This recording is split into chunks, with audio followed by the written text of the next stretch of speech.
Halo, assalamualaikum warahmatullahi wabarakatuh. Ketemu lagi di YouTube channelnya aku. Dan kali ini aku mau buat video tentang histeroskopi. Aku nggak bakal cerita panjang lebar karena kalian bisa cari sendiri histeroskopi itu apa melalui Google ya. Aku di sini cerita karena aku pernah menjalankan atau pernah histeroskopi pada waktu aku program hamil. Jadi nanti di sini aku bakal kasih tahu aku histeroskopi itu harganya kisaran berapa, terus kayak gimana sih histeroskopi itu. Nah, terus aku juga bakal kasih tahu aku dengan dokter siapa ngelakuin histeroskopinya, rumah sakit atau kliniknya nanti juga bakal aku kasih tahu namanya, alamatnya. Jadi bagi kalian tonton video ini sampai habis, semoga videonya bermanfaat. Terus yang belum subscribe jangan lupa untuk subscribe dulu YouTube channel aku biar kalian nggak ketinggalan lagi kalau misalnya aku upload video. Oke guys, langsung aja ke videonya. Jadi histeroskopi itu adalah tindakan untuk diagnosis di mana histeroskop akan digunakan untuk membuat visualisasi lapisan dinding rahim, di mana histeroskop akan dimasukkan ke dalam vagina. Tindakan ini biasanya dilakukan untuk memeriksa kondisi rahim, saluran indung telur, serviks, jalur serviks, vagina, tanda-tanda tidak normal. Jadi sebenarnya pada saat aku melakukan program hamil itu dokternya ngomong tujuan-tujuan dari pemeriksaan ini kan. Dia ngejelasin gitu, tapi nggak yang sedetail yang aku temuin di Google. Dia cuman bilang bahwasanya histeroskopi ini fungsinya untuk mengetahui kondisi rahim kita. Maksudnya kayak gini loh, kayak kondisi rahim kita itu bagus atau enggak kualitasnya. Itu juga bisa dilihat dari ketebalannya. Terlalu tebal juga masalah terkadang ya, terlalu tipis juga masalah rahimnya. Terus ngelihat, pokoknya banyak sih yang bisa dilihat dari tahap histeroskopi ini. Tapi intinya itu tentang dinding rahim ya, tentang rahim. Jadi menurut pengalaman aku yang aku rasain waktu itu, tapi aku nggak ngelihat kan, karena ya kayak mana juga kita ngelihat kan. Cuman waktu itu histeroskopi ini tindakannya nggak perlu diinfus sama sekali. Jadi ini rawat jalan aja. Nah, untuk jadwalnya sendiri kayaknya itu nggak perlu menyesuaikan sama jadwal haidnya kita, beda banget sama HSG. Kalau HSG kan harus nentuin ya kita haidnya kapan, terus dijadwalin sama pihak labnya buat melakukan HSG. Tapi kalau histeroskop ini enggak. Jadi waktu itu karena rumahku lumayan jauh dari klinik tempat aku program hamil, aku ngelakuin jadwal HSG-nya itu di hari yang sama dengan histeroskopi. Ini sebenarnya salah banget sih. Kenapa aku bilang salah? Karena kalian histeroskopi itu aja udah sakit banget, udah setengah mati rasanya. Terus aku sorenya langsung histeroskopi. Jadi lumayan sih, double kayaknya sakitnya. Tapi untungnya itu ada, sebenarnya ada untungnya, walaupun itu keputusan yang salah di hari yang sama dengan HSG. Untungnya di mana? Untungnya kalau di HSG itu kan setelah HSG nyeri parah banget, jadi kita tuh direkomendasikan sama dokter untuk bukan minum sih, konsumsi pil yang anti nyeri gitu. Mungkin dia yang kayak dimasukin dari ke lubang vagina atau dubur, aku lupa ya, dubur kayaknya, dubur, dimasukin ke lubang dubur gitu. Jadi setelah HSG itu kalian gak bakal ngerasain yang nyeri banget. Nah itu, jadi pas aku setelah histeroskopi aku juga kayak masih ada gitu kan efek si obatnya. Jadi aku gak perlu minum obat 2 kali. Sebelumnya aku mau kasih tahu aku ngelakukan histeroskopi itu kapan, yaitu ini anakku udah umur 1,2 bulan, aku hamil 9 bulan, kurang lebih 2 tahun yang lalu ya. 2 tahun yang lalu aku melakukan histeroskopi pada saat aku melakukan program hamil. Dan kalau kalian ada yang nanya biayanya berapa, biayanya waktu itu 2 tahun yang lalu adalah 750.000.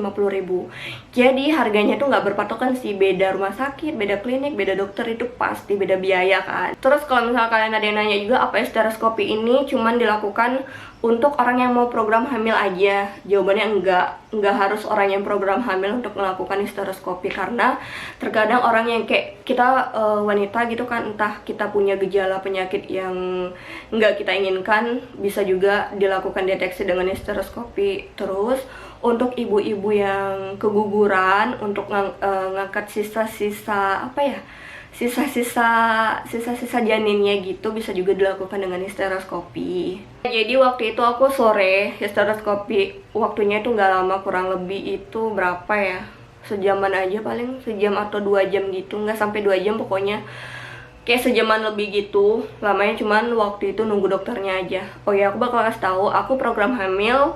Banyak juga sih yang nanya sama aku di DM, tapi sekarang di sini aku bakal kasih tahu aku waktu itu program hamil sama dokter Yuda Sadewo, SPOG, MPOG gitu. Aku nggak ngerti banyak pokoknya gelar di belakang namanya.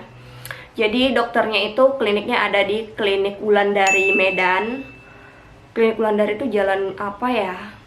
Kalau nggak salah Jalan Asam Kumbang gitu-gitu, pokoknya di daerah Kampung Lalangan gitulah. Kalau misal kalian orang Medan ngerti lah ya, cari aja, search di Google Map Klinik Wulandari. Terus dia juga ada praktek di Klinik Siva. Sebenarnya Klinik Siva itu klinik estetik kayak kecantikan kulit gitu, cuman dia ada praktek di situ.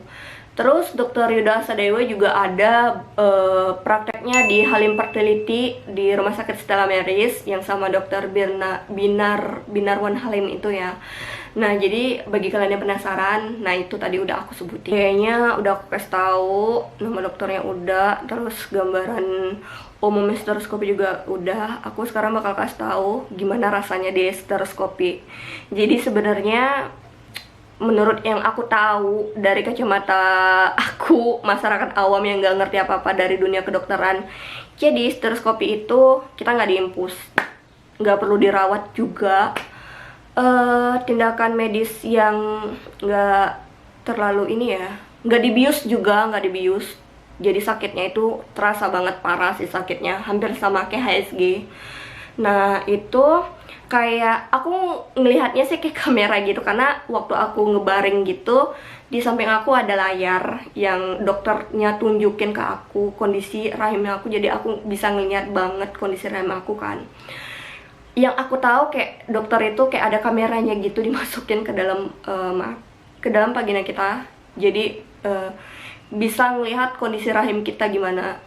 Dari yang aku baca di googling ini, berarti dia tuh kayak histeroskop, alat tuh kameranya tuh dibaringin sama kamera, jadi bisa ngelihat apa ya, kondisi rahim kita gitu loh.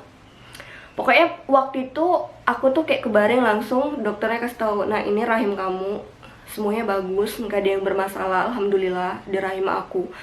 Nah tapi di situ selain histeroskop dan kamera, dokter juga apa ya, kayak ngebersihin rahim gitu loh. Aku nggak ngerti dia itu entah ngebersihin, entah memang prosedurnya histeroskopi itu harus pakai air infus. Aku ngeliat itu waktu itu ada aku habis 2 botol air infus, bukan untuk diinfus di tangan atau dimanapun, itu untuk kayak nyemprot ke dalam bagian vagina rahim gitu. Jadinya kayak dibersihin gitu sih aku ngelihatnya, kayak sekalian dibersihin, jadinya kan kayak plong gitu kan.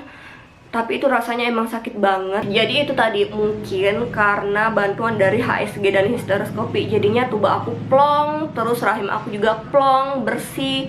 Jadi kayak lancar aja gitu sih program hamilnya. Jadi belum minum obat apa-apa, belum minum vitamin apa-apa, alhamdulillahnya aku udah hamil. Kalian juga pernah denger ya tentang laparoskopi. Nah kalau laparoskopi itu bedah perut. Jadi aku juga pernah lihat video di YouTube juga kan, pengalaman orang laparoskopi, dan itu laparoskopi itu harganya mahal, nggak mungkin ratusan ribu.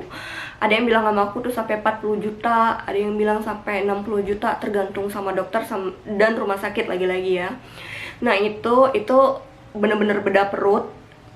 Biasanya orang lakukan laparoskopi kebanyakan itu karena yang emang sama program hamil juga, pengen mastiin, bener-bener mastiin gitu kondisi rahimnya gimana, sel telurnya gimana, tubuhnya gimana. Nah jadi kalau laparoskopi itu ya lebih pasti pakai rawat ya, pakai dirawat, terus pasti pakai dibius juga, terus harganya juga mahal. Itulah bedanya dengan histeroskopi. Nah jadi ya itu aja sih cerita aku tentang histeroskopi. Intinya gambarannya kalian udah dapet lah ya, bagi kalian yang mungkin dijadwalin atau dianjurkan sama dokter buat ngelakuin histeroskopi, ya kalian udah bisa jaga-jaga karena kalian udah dapat gambarannya yang kayak aku tadi bilang. Tapi aku nggak tahu, mungkin beda dokter, beda rumah sakit, beda lagi tindakannya, aku nggak ngerti ya.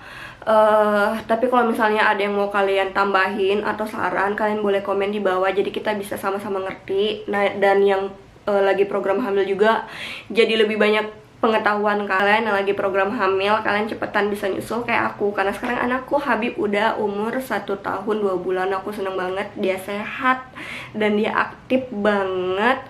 Aku berharap kalian juga bisa kayak aku, bisa berhasil program hamilnya tanpa berlama-lama gitu, tanpa ngeluarin biaya yang banyak. Intinya sih kalau misalnya kalian yang emang minim budget kayak aku banget waktu program hamil, kalian ya pinter-pinter pilih dokter yang murah tapi berkualitas lah ya kayak aku. Oke guys, segitu aja video aku kali ini, semoga ini bermanfaat. Terima kasih kalian udah nonton. Assalamualaikum warahmatullahi wabarakatuh, bye bye.